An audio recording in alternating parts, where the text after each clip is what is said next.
ماہ رمضان شروع ہونے سے پہلے ہی سودے کی لسٹ میں کئی چیزوں کا اضافہ ہو جاتا ہے۔ ماہ رمضان میں گھروں کے اندر کھانے پینے کی اشیاء میں خوب برکت رہتی ہے۔ سحر افطار کے وقت میں دسترخوان پکوڑوں، سموسوں، جلیبیوں، پھینیوں اور کھجوروں سے بھر جاتا ہے۔ البتہ تلی ہوئی چیزوں کا غیر معتدل استعمال صحت کے کئی طرح کے مسائل پیدا کر دیتا ہے۔ اس ویڈیو میں ہم دیکھیں گے کہ رمضان میں ہم متوازن غذا کا استعمال کس طرح کر سکتے ہیں۔ اگر ہم اپنی غذا میں توازن برقرار رکھیں گے تو بہت سی بیماریوں مثلاً تیزابیت، بلڈ پریشر، کولیسٹرول وغیرہ سے بچے رہیں گے۔ رمضان میں تیزابیت کا مسئلہ پیش آنے کی وجہ یہ ہوتی ہے کہ دن بھر ہم خالی پیٹ رہتے ہیں، اس کے بعد ہم تلی ہوئی چیزیں خوب کھاتے ہیں اور چٹپٹی چیزیں بھی کھاتے ہیں، جس سے معدہ خراب ہو جاتا ہے اور اس میں تیزابیت پیدا ہو جاتی ہے۔ اس میں ہم دیکھتے ہیں کہ چند مفید مشورے ہم کون کون سے لے سکتے ہیں۔ تو پہلا مشورہ یہ ہے کہ آپ کھجور سے روزہ کھولیں۔ کھجور جیسا کہ آپ کو معلوم ہے توانائی کا ایک ذریعہ ہے۔ روزہ کھولنے کے بعد اسے فوری توانائی حاصل ہوتی ہے۔ اس کے علاوہ سحری میں بھی کھجور کھانے سے دن کے وقت میں کمزوری محسوس نہیں ہوتی۔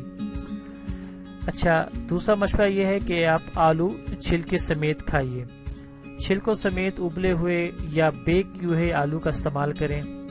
یہ آلو تلے ہوئے آلوؤں کے مقابلے میں بہت زیادہ صحت بخش ہیں۔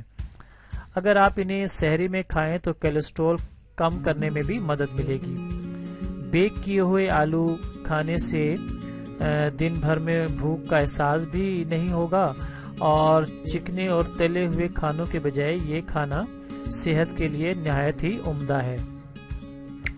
اچھا، تیسرا مشورہ یہ ہم دیتے ہیں کہ کھانوں میں ورائٹیاں پیدا کریں۔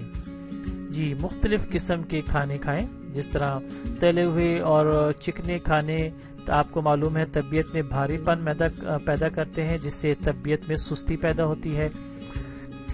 اس لیے اپنی غذا میں ہر طرح کے کھانوں کو شامل کریں، جن میں آپ گوشت ہے، پھل ہیں، سبزیاں ہیں، دودھ ہے، دہی ہے اور میٹھا بھی شامل کر سکتے ہیں۔ اچھا، تیسرا مشورہ ہم یہ دیتے ہیں کہ جو بھی کھائیں نا، لیکن اعتدال میں کھائیں۔ ماہ رمضان میں آپ اپنی پسند کی ہر چیز کھا سکتے ہیں، لیکن اس میں اعتدال بہت ضروری ہے۔ کوئی بھی چیز اگر حد سے بڑھ جاتی ہے تو آپ کو معلوم ہے وہ نقصان دہ ثابت ہوتی ہے۔ دن بھر انسان بھوکا رہتا ہے، اس کے بعد افطار کے وقت سب کچھ کھانے کو دل چاہتا ہے۔ اگر اس وقت ہم اپنی پلیٹ میں تلی ہوئی اور چکنی چیزیں سے روزہ افطار کریں گے تو یہ چیزیں ہمارے پیٹ میں جا کر معدے کو نقصان پہنچا سکتی ہیں۔ اگر اس کی بجائے ہم کھجور کے ساتھ توانائی بخشنے والے مشروب لیں گے، اس کے ساتھ ہم پھل لیں گے، سبزیاں لیں گے اور کم مقدار میں تلی ہوئی چیزیں اگر کھا بھی لیں تو یہ ہمیں نقصان نہیں پہنچا سکتی۔ اچھا، اگلا مشورہ یہ ہے کہ ہم فائبر کا استعمال کریں۔ ایسی خوراک لیں جس میں فائبر موجود ہو۔ آپ کو معلوم ہے پیٹ کے درد میں، بد ہضمی میں اور پانی کی کمی سے بچنے کے لیے اپنی غذا میں فائبر والی چیزیں اور زیادہ پانی کا استعمال کریں۔ اس سے اگلا مشورہ ہم دیں گے کہ چائے کم پئیں۔ جی، رمضان میں چائے جتنی کم ہو سکے آپ پی سکتے ہیں، لیکن کم مقدار میں۔ سحری میں زیادہ چائے نہ پئیں کیونکہ اس سے زیادہ پیشاب آتا ہے، جو جسم میں نمکیات اور منرلز کی کمی کا باعث بنتا ہے۔ اچھا، اگلا مشورہ یہ ہے کہ ورزش کریں۔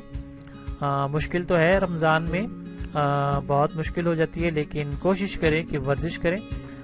چکنائی اور تلی ہوئی چیزوں سے بچنے والے نقصان سے بچنے کے لیے صرف غذا میں کمی ہی نہیں بلکہ آپ ورزش کا بھی سہارا لے سکتے ہیں۔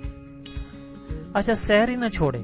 اکثر لوگ سحری چھوڑ دیتے ہیں، لیکن ممکن ہو جتنا ممکن ہو بلکہ بہت ہی لازمی اپنے آپ کو کر لیں کہ آپ نے سحری لازمی کرنی ہے۔ یہ تو ہمارے نبی صلی اللہ علیہ وسلم نے بھی فرمایا ہے کہ سحری کھانے میں برکت ہے۔ آپ کو معلوم ہونا چاہیے کہ سحری جو ہے صرف اور صرف اس امت کے لیے ہے. پچھلی جتنی بھی امتیں تھیں وہ اگر روزے رکھتی تھی لیکن اس میں سحری کا کنسیپٹ نہیں تھا. یہ ہماری امت محمدیہ ہے جس میں اللہ نے ایک نعمت بخشی ہے جس سے ہم سحری کہتے ہیں، اور اس کو بالکل نہ چھوڑیں.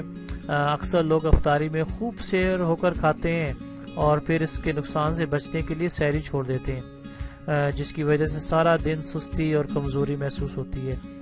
تو جب روزہ کھلتا ہے تو پہلے سے زیادہ کھایا جاتا ہے، اس لیے ضروری ہے کہ سحری لازمی کی جائے. اب ہم دیکھیں گے جی، نوٹ کریں گے سحر اور افطار کے لیے مفید غذائیں. سحری میں جی مفید غذائیں آپ یہ لے سکتے ہیں. ایسی غذائیں کھائیں جو دن بھر میں آپ کو توانا رکھیں. ان چیزوں میں آپ روٹی ہے، دودھ ہے، دہی ہے، کھجور ہے، پھل ہے، پنیر ہے اور ابلے ہوئے انڈے شامل ہیں. ٹھیک ہے.